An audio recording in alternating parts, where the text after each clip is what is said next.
Hello, my friends. It's Indiana Holmes for Story Time, and we continue with our book, The Maltese Falcon, Chapter 12, Merry-Go-Round. Spade rode down from Gutman's floor in an elevator. His lips were dry and rough, and a face otherwise pale and damp. When he took out his handkerchief to wipe his face, he saw his hand trembling. He grinned at it and said, "Whew!" so loudly that the elevator operator turned his head over his shoulder and asked, "Sir?" Spade walked down to Geary Street, to the Palace Hotel, where he ate lunch. His face had lost its pallor, his lips their dryness, and his hand its trembling by the time he sat down. He ate hungrily without haste, and then went to Sid Weiss's office. When Spade entered, Weiss was biting a fingernail and staring at the window. He took from his hand his mouth, screwed his chair around to face Spade, and said, "Lo, push a chair up." Spade moved a chair to the side of a big paper-laden desk and sat down. "Mrs. Archer come in?" he asked. "Yes." The faintest of lights flickered in Wise's eyes. "Going to marry the lady, Sammy?" Spade sighed irritably through his nose. "Christ, now you start that," he grumbled. A brief, tired smile lifted from the corners of the lawyer's mouth. "If you don't," he said, "you're going to have a job on your hands." Spade looked up from the cigarette he was making and spoke sourly. "You mean you are? Well, that's what you're for. What did she tell you?" "About you?" "About anything I ought to know." Wise ran fingers through his hair, sprinkling dandruff down to his shoulders. "She told me she had tried to get a divorce from Miles so she could—" "I know all that," Spade interrupted him. "You can skip it. Get to the part I don't know. How do you know how much she—" "Quit stalling, Sid." Spade held the flame of his lighter to the end of his cigarette. "What did she tell you that she wanted it kept from me?" Wise looked reprovingly at Spade. "Now, Sammy," he began, "that's not—" Spade looked heavenward at the ceiling and groaned. "Dear God, he's my own lawyer. That's got rich off me, and I have to get down on my knees and beg him to tell me things." He lowered at Wise. "What in the hell do you think I sent her to you for?" Wise made a weary grimace. "Just one more client like you," he complained, "and I'd be in a sanitarium, or San Quentin." "You'd be with most of your clients. Did she tell you where she was that night he was killed?" "Yes." "Where?" "Following him." Spade sat straight up and blinked. He exclaimed incredulously, "Jesus, these women." Then he laughed, relaxed, and asked, "Well, what did she see?"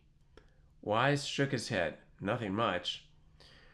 When he came home for dinner that evening, he told her he had a date with a girl at the St. Mark, ragging her, telling her that was her chance to get a divorce she wanted. She thought at first he was just trying to get under her skin. He knew." "I know the family history," Spade said. "Skip it. Tell me what she did." "I will if you give me a chance." After he had gone out, she began to think that maybe he might have had that date. You know Miles. It would have been like him to— "You can skip Miles' character too." "I have to tell you a damn thing," the lawyer said. So she got at the car from the garage and drove down to St. Mark. Sitting in the car across the street, she saw him come out of the hotel, and she saw that he was shadowing a man and a girl. She says she saw the same girl with you last night, who had come out just ahead of him. She knew then that he was working, had been kidding her. I suppose she was disappointed and mad. She sounded that way when she told me about it. She followed Miles long enough to make sure he was shadowing the pair, and then she went up to your apartment. You weren't home." "What time was that?" Spade asked. "When she got to your place between 9:30 and 10 the first time." "The first time?" "Yes. She drove around for a half hour or so and then tried again." "That would make it 10:30. You were still out. She drove back downtown and went to a movie to kill time until after midnight, when she thought she'd be more likely to find you in." Spade frowned. "She went to a movie at 10:30? "So she says. The one on Powell Street stays open till 1 in the morning. She didn't want to go home, she said, because she didn't want to be there when Miles came. That always made him mad. It seems especially if it was around midnight. She stayed in the movie till it closed. Wise's words came out slower now, and there was a sardonic glint in his eye. She says she had decided by then not to go back to your place again. She says she didn't know whether you'd like having her there that late. So she went to Tate's. And, yeah, Tate's, the one on Ellis Street. Had something to eat and then went home alone. Wise rocked back in his chair and waited for Spade to speak. Spade's face was expressionless. He asked, "You believe her?" "Don't you?" replied Wise. "How do I know? How do I know it isn't something you fixed up between you and tell me?" Wise smiled. "You don't cash many checks for strangers, do you, Sammy?" "Not baskets full." "Well, what then?" "Miles wasn't home. It was at least 2 o'clock by then. Must have been. And he was dead. Miles wasn't home," Wise said. That seems to have made her mad again, his not being home first, to be made mad by her not being home. So she took the car out of the garage again and went back to your place. And I wasn't home. I was down looking at Miles' corpse. Jesus, what a swell lot of merry-go-round, riding around, going around, merry-go-round. Then what? She went home, and her husband still wasn't there. And while she was undressing, your messenger came with news of his death. Spade didn't speak until he had with great care rolled and lighted another cigarette. Then he said, "I think that's an all right spread. It seems to click with most of the known facts. It ought to hold." Wise's fingers running through his hair again, combed more dandruff down onto his shoulders. He studied Spade's face with curious eyes and asked, "But you don't believe it?" Spade plucked his cigarette from between his lips. "I don't believe it or disbelieve it, Sid. I don't know a damn thing about it." A wry smile twisted on the lawyer's mouth. He moved his shoulders wearily and said, "That's right. I'm selling you out. Why don't you get an honest lawyer? One you can trust." "That fellow's dead." Spade stood up. He sneered at Wise. "Getting touchy, huh? I haven't got enough to think about now. I've got to remember to be polite to you." "What did I do? Forget the genuflect when I came in?" Sid Wise smiled sheepishly. "You're a son of a gun, Sammy," he said. Effie Perrine was standing in the center of Spade's outer office when he entered. She looked at him with worried brown eyes and asked, "What happened?" Spade's face grew stiff. "What happened? What happened where?" he demanded. "Why didn't she come?" Spade took 2 long steps and caught Effie Perrine by the shoulders. "She didn't get there?" he bawled into her frightened face. She shook her head violently from side to side. I waited, and she didn't come, and I couldn't get you on the phone, so I came down." Spade jerked his hands away from her shoulders, thrust them far down his trouser pockets, and said, "Another merry-go-round," in a loud, enraged voice, and strode into his private office. He came out again. "Phone your mother," he commanded. "See if she's come yet." He walked up and down the office while the girl used the telephone. "No," she said when she had finished. "Did you send her out in a taxi?" His grunt probably meant yes. "Are you sure? Somebody must have followed her." Spade stopped pacing the floor. He put his hands on his hips and glared at the girl. He addressed her in a loud, savage voice. "Nobody followed her. Do you think I'm a goddamn schoolboy? I made sure of it before I put her in the cab. I rode a dozen blocks with her to be more sure, and I checked her another half-dozen blocks after I got out. Well, but she didn't get there. You've told me that. I believe it. Do you think I think she did get there?" Effie Perrine sniffed. "You certainly act like a goddamn schoolboy," she said. Spade made a harsh noise in his throat and went to the corridor door. "I'm going out to find her, and if I have to dig up sewers, I'll find her," he said. Stay here till I'm back, or you hear from me. For Christ's sake, let's do something right." He went out, walked half the distance to the elevators, and retraced his steps. Effie Perrine was sitting at her desk when he opened the door. He said, "You ought to know better than to pay any attention to me when I talk like that." "If you think I pay any attention to you, you're crazy," she replied. "Only—" She crossed her arms and felt her shoulders, and her mouth twitched uncertainly. "I won't be able to wear an evening gown for 2 weeks, you big brute." He grinned humbly and said, "I'm no damn good, darlin'," made an exaggerated bow, and went out again. 2 yellow taxis were at the corner stand to which Spade went. Their chauffeurs were standing together talking. Spade asked, "Where's the red-faced blonde?" "The driver that was here at noon. Who's the one that drove her?" "Got a load?" one of the chauffeurs said. "Will he be back?" "I guess so." The other chauffeur ducked his head to the east. "Here he comes. He comes now." Spade walked down to the corner and stood by the curb until the red-faced blonde chauffeur had parked his cab and got out. Then Spade went up to him and said, "I got into your cab with a lady at noontime. We went out to Stockton Street and up Sacramento to Jones, where I got out." "Sure," the red-faced man said. "I remember that. I told you to take her to 9th Avenue. The 9th Avenue number, remember?" You didn't take her there." "Where did you take her?" The chauffeur rubbed his eyes with a grimy hand and looked doubtfully at Spade. "I don't know about this." "It's all right," Spade assured him, giving him one of his cards. "If you want to play it safe, though, we can ride up to your office and get your superintendent's okay." "I guess it's all right. I took her to the Ferry Building." "By yourself?" "Yeah, sure. Didn't take her anywhere else first." "No. It was like this. After we dropped you, I went out on Sacramento. And when we got to Polk, she rapped on the glass and said she wanted to get a newspaper.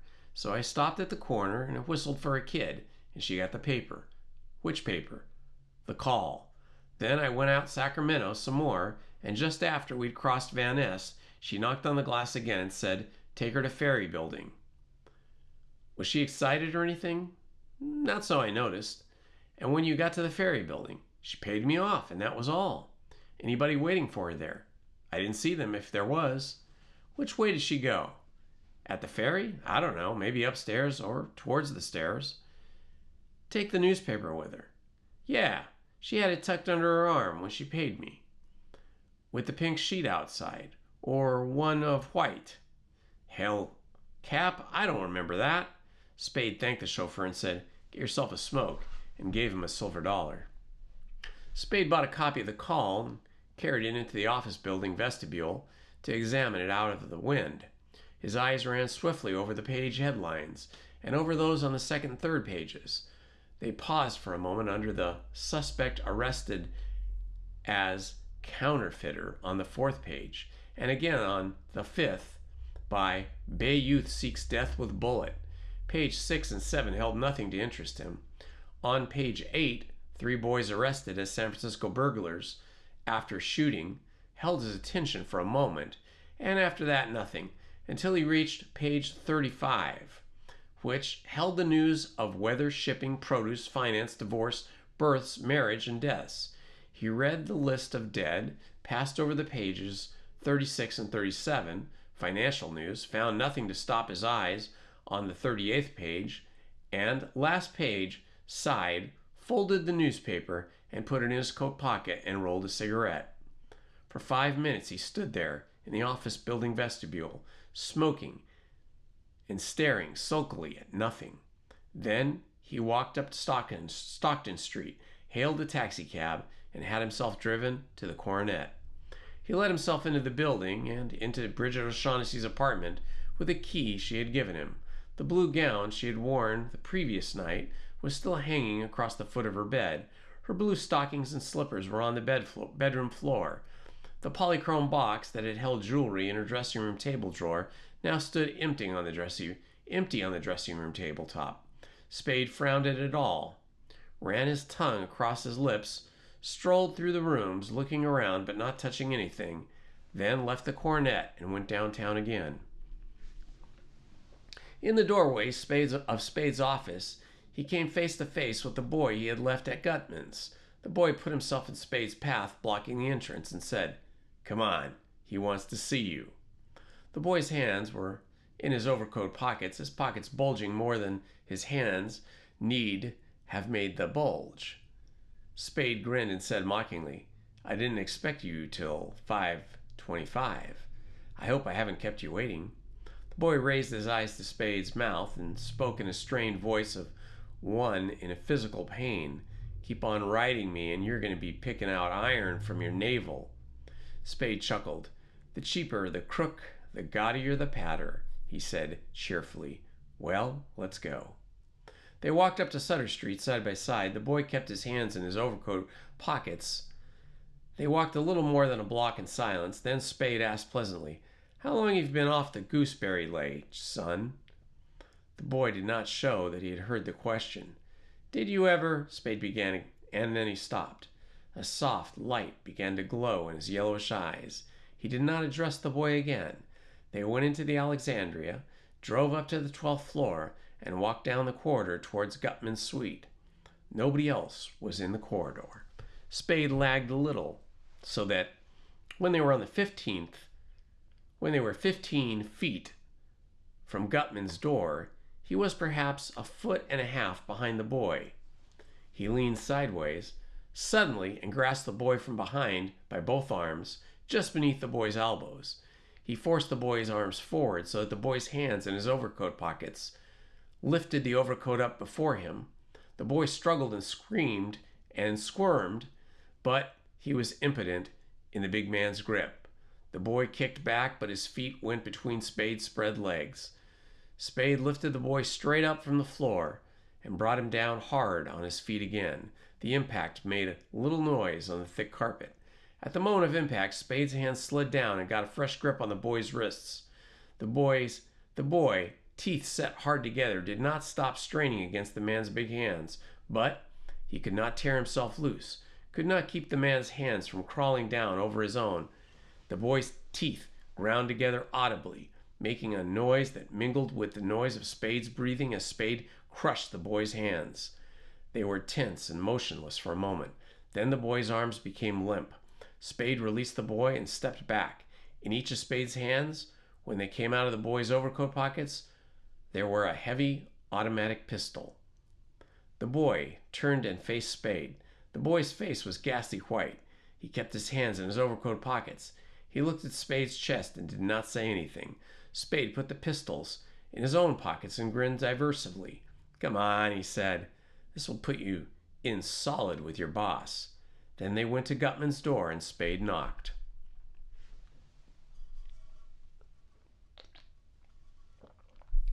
Chapter 13. The Emperor's Gift. Gutman opened the door.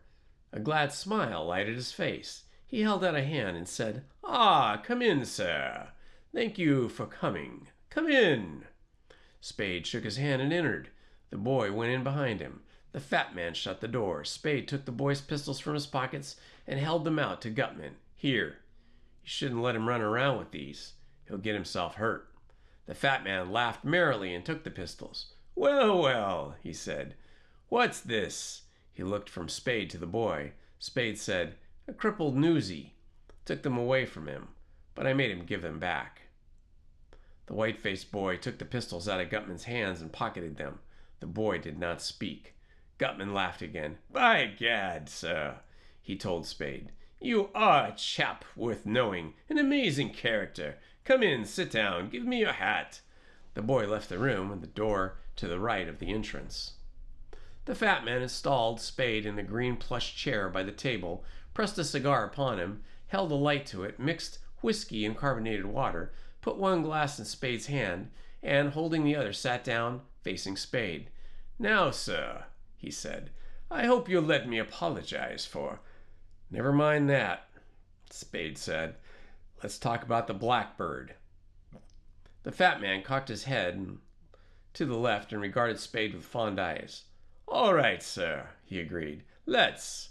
He took a sip from the glass in his hand. "This is going to be The most astounding thing you've ever heard, sir.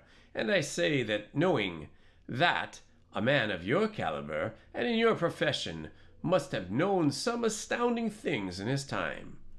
Spade nodded politely. The fat man screwed up his eyes and asked, "What do you do, sir, about the Order of the Hospital of St. John of Jerusalem, later called the Knights of Rhodes, and other things?"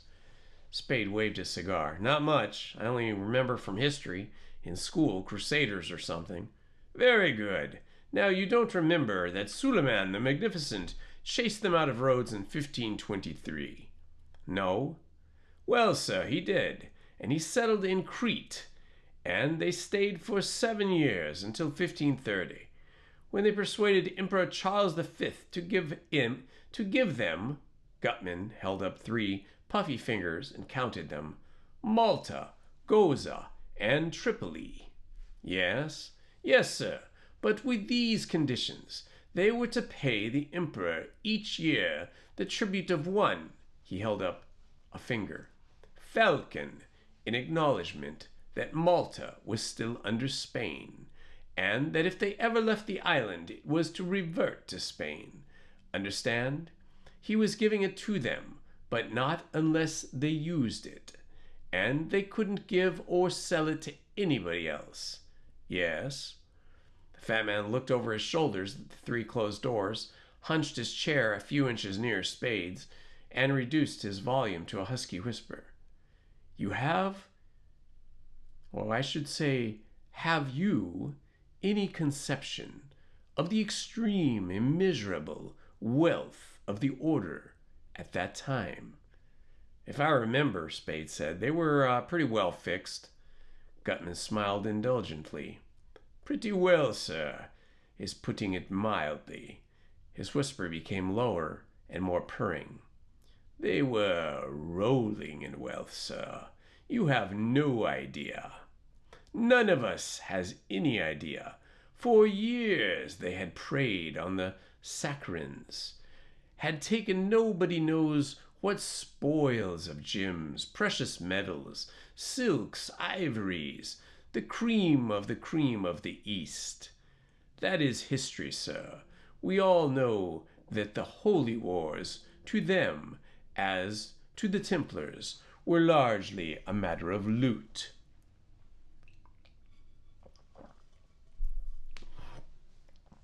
"Well, now, the Emperor Charles has given them Malta, and all the rent he asks is 1 insignificant bird per annum, just a matter of form. What could be more natural than for these immeasurably wealthy knights to look around for some way of expressing their gratitude?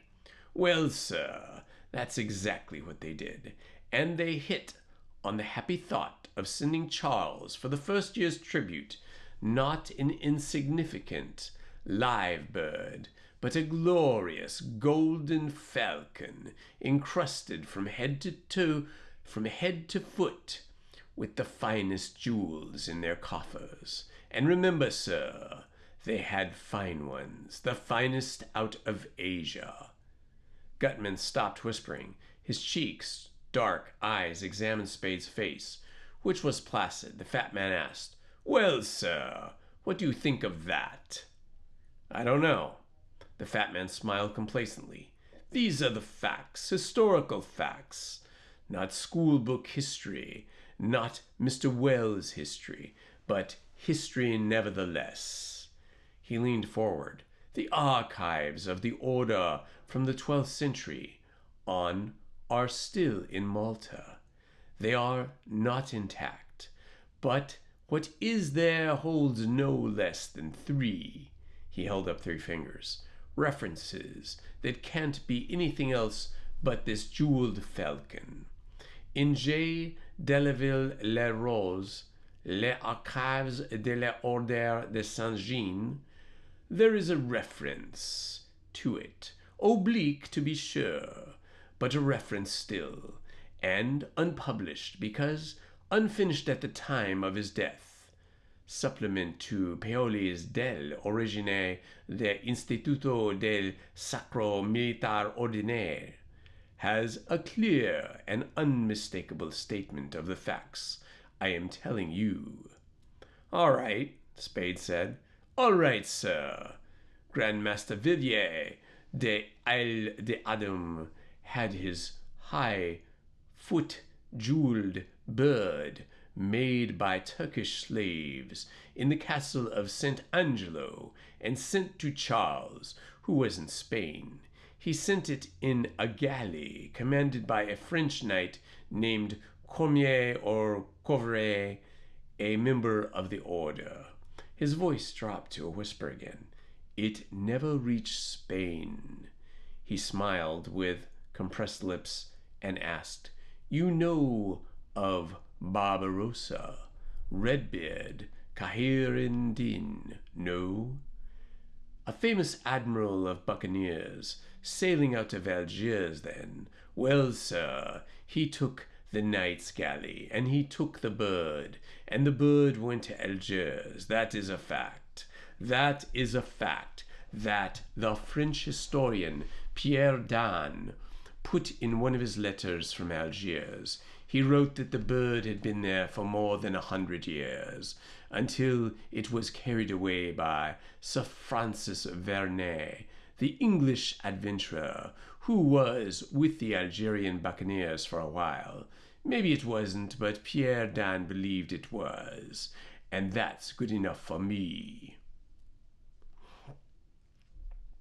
There's nothing said about the bird in Lady Frances Vernet's Memoirs of the Vernet family during the 7th century. To be sure, I looked, and it's pretty certain that Sir Francis didn't have the bird when he died in Messina in the hospital in 1615. He was stony broke. But, sir, there's no denying that the bird did go to Sicily. It was there, and it came into the possession of Victor Amadeus II, sometime after he had become king in 1713, and it was one of his gifts to his wife when he married in Chambray after abdicating. That is a fact, sir. Caruti, the author of Storia del Regino de Vittorio Amadeo II himself, vouched for it. Maybe they, Amadeo and his wife, took it along with them to Turin when he tried to invoke his abdication.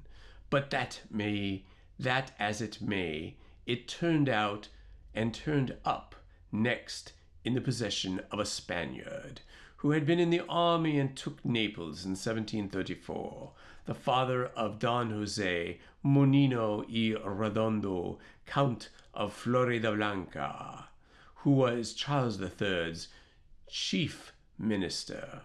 There is nothing to show that it didn't stay in the family until at least the end of the Carlist War in 40. Then it appeared in Paris, at just about the time that Paris was full of Carlists, who had gone to get out of Spain. One of them must have brought it with him, but whoever it was, it's likely he knew nothing about its real value. It had been, no doubt, a precaution during the Carlist trouble in Spain, painted or enameled over to look like nothing more than a family fairly interested in a black statuette. And in that disguise, sir, it was, you might say, kicked around Paris for 70 years by private owners and dealers, too stupid to see what was under the skin. The fat man paused to smile and shake his head regretfully. He then went on, For 70 years, sir, this marvelous item was, as you might say, a football in the gutters of Paris, until 1911, when a Greek dealer named Carlios Konstantinides found it in an obscure shop. It didn't take Carlios long to learn what it was and to acquire it. No thickness of enamel could conceal value from his eyes and nose. Well, sir, Carlios was the man who traced most of its history and who identified it as what it actually was. I got wind of it and finally forced most of the history out of him, though I've been able to add a few details since. Carlios was in no hurry to convert his find into money at once. He knew that, enormous as its intrinsic value was, a far higher, a terrific price could be obtained for it once its authenticity was established beyond doubt. Possibly he planned to do business with one of the modern descendants of the order, the English Order of Saint John of Jerusalem, the Prussian Johannorian Orden, or the Italian or German Langes of the Sovereign Order of Malta, all wealthy orders. The fat man raised his glass, smiled at its emptiness, and rose to fill it, and spades. "You begin to believe me a little?" he asked as he worked the siphon. "I haven't said I didn't." "No," Gutman chuckled, "but how you looked." He sat down, drank generously, and patted his mouth with a white handkerchief.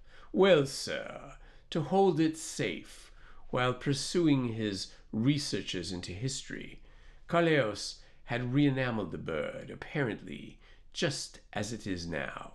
1 year to the very day after he had acquired it, that possibly 3 months after I made him confess to me, I picked up the Times in London and read that his establishment had been burglarized and him murdered. I was in Paris the next day." He shook his head sadly. "The bird was gone. By God, sir, I was wild. I didn't believe anybody else knew what it was. I didn't believe he had told anybody but me. A great quantity of stuff had been stolen. That made me think that the thief was simply taking the bird along with the rest of his plunder, not knowing what it was, because I assure you that a thief who knew its value would not burden himself with anything else. No, sir, at least not anything less than crown jewels." He shut his eyes and smiled complacently at an inner thought. He opened his eyes and said, "That was 17 years ago. Well, sir, it took me 17 years to locate the bird, but I did it. I wanted it, and I, not a man that's easily discouraged when he wants something." His smile grew broad. "I wanted it, and I found it, and I want it, and I'm going to have it." He drained his glass, dried his lips again, and returned to his handkerchief to his pocket. "I traced it to the home of a Russian general, one Khemedov, in a Constantinople suburb. He didn't know a thing about it. It was nothing but a black enameled figure to him. But his natural contrariness, the natural contrariness of a Russian general, kept him from selling it to me when I made him an offer. Perhaps in my eagerness I was a little unskillful, though not very. I don't know about that, but I did know I wanted it, and I was afraid this stupid soldier might begin to investigate his property, might chip off some of the enamel. So I sent some, agents to get it. Well, sir, they got it, and I haven't got it." He stood up and carried his empty glass to the table. "But I'm going to get it. Your glass, sir." "Then the bird doesn't belong to any of you?" Spade asked. "But to a general named Khemedov?" "Belong," the fat man said jovially. "Well, sir, you might say it belonged to the King of Spain, but I don't see how you can honestly grant anybody else clear title to it except by right of possession," he clucked. "An article of that value that has passed from hand to hand by such means is clearly the property of whoever can get hold of it." "Then it's Miss O'Shaughnessy's now." No, sir, except as my agent. Spade said, "Oh," ironically. Gutman, looking thoughtfully at the stopper of whiskey in the bottle in his hand, said, "There's no doubt that she's got it now." "Not much." "Where?" "I don't know exactly." The fat man set the bottle on the table with a bang. "But you said you did," he protested. Spade made a careless gesture with one hand. "I meant to say I know where to get it when the time comes." The pink bulbs of Gutman's face arranged themselves more happily. "And you do?" he asked. "Yes." "Where?" Spade grinned and said, "Leave that to me. That's my end." "When?" "When I'm ready." The fat man pursed his lips, and smiling with only slight uneasiness, asked, "Mr. Spade, where is Miss O'Shaughnessy now?" "In my hands, safely tucked away." Gutman smiled with approval. "Trust you for that, sir," he said. "Well now, sir, before we sit down to talk prices, answer me this. How soon can you, or how soon are you willing to produce the Falcon?" "A couple of days." The fat man nodded. "That is satisfactory. But I almost forgot our nourishment." He turned to the table, poured whiskey, squirted charged water into it, set a glass at Spade's elbow, and held his own aloft. "Well, sir, here's to a fair bargain, and profits large enough for both of us." They drank. The fat man sat down. Spade asked, "What's your idea of a fair bargain?"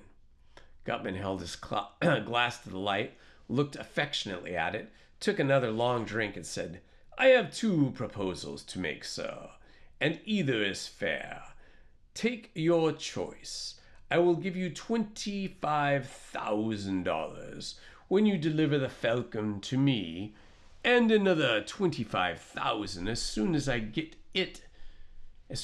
get to New York. Or I will give you 1/4, 25% of what I realize on the Falcon. There you are, sir, an almost immediate $50,000 or a vastly greater sum within, say, a couple of months." Spade drank and asked, "How much greater?" "Vastly," the fat man replied. "Who knows how much greater? Shall I say 100,000 or 250,000? Will you believe me if I name the sum that seems the probable minimum?" "Why not?" The fat man smacked his lips and lowered his voice in a purring murmur. "What would you say, sir, to 500,000? Spade narrowed his eyes. "Then you think the dingus is worth 2,000,000? Gutman smiled serenely. "In your own words, why not?" he asked. Spade emptied his glass and set it on the table. He put his cigar in his mouth, took it out, looked at it, put it back in.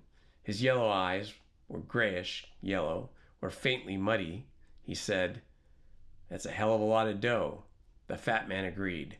"That's a hell of a lot of dough." He leaned forward, patted Spade's knee. "That is the absolute rock-bottom minimum, or Clarius Condestinides was a blithering idiot, and he wasn't." Spade removed the cigar from his mouth again, frowned at it with distaste, and put it on the smoking stand. He shut his eyes hard, opened them again. Their muddiness had thickened. He said, The minimum, huh? And the maximum?" An unmistakable shh followed the X in maximum as he said it. "The maximum." Gutman held out his empty hand, palm up. "I refuse to guess. You'd think me crazy. I don't know. There's no telling how high it could go, sir. And that's the one and only truth about it." Spade pulled his sagging lower lip tight up against his upper. He shook his head impatiently. A sharp, frightened gleam awoke in his eyes. and was smothered by the deepening muddiness. He stood up, helping himself up with his hands on the arms of the chair. He shook his head again and took an uncertain step forward. He laughed thickly and muttered, "God damn you." Gutman jumped up and pushed his chair back. His fat globes jiggled. His eyes were dark holes in an oily pink face. Spade swung his head from side to side until his dull eyes were pointed at, if not focused on, the door. He took another uncertain step. The fat man called out sharply, "Wilma!" The door opened and the boy came in. Spade took a third step. His face grew gray now, his jaw muscles standing out like tumors underneath his ears. His legs did not straighten again after his fourth step, and his muddy eyes were almost covered by their lids. He took a fifth step. The boy walked over and stood close to Spade, a little in front of him, but not directly between Spade and the door. The boy's right hand was inside his coat over his heart. The corners of his mouth twitched. Spade essayed his sixth step. The boy's leg darted out across Spade's leg in front of him. Spade tripped over the interfering leg and crashed face down on the floor. The boy, keeping his right hand under his coat, looked down at Spade. Spade tried to get up. The boy drew his right foot back far and kicked Spade's temple. The kick rolled Spade over on his side. Once more he tried to get up, and he could not, and he went to sleep. And that, my friends, is all for tonight. We will continue this tomorrow night, Friday, and see what becomes of Mr. Samuel Spade, Mr. Gutman, Wilmer, Miss O'Shaughnessy, and the rest. This has been Indiana Holmes. Thank you all for joining me tonight. Good night. Please hit the like button, subscribe, and hit the notifications button. Thank you very much.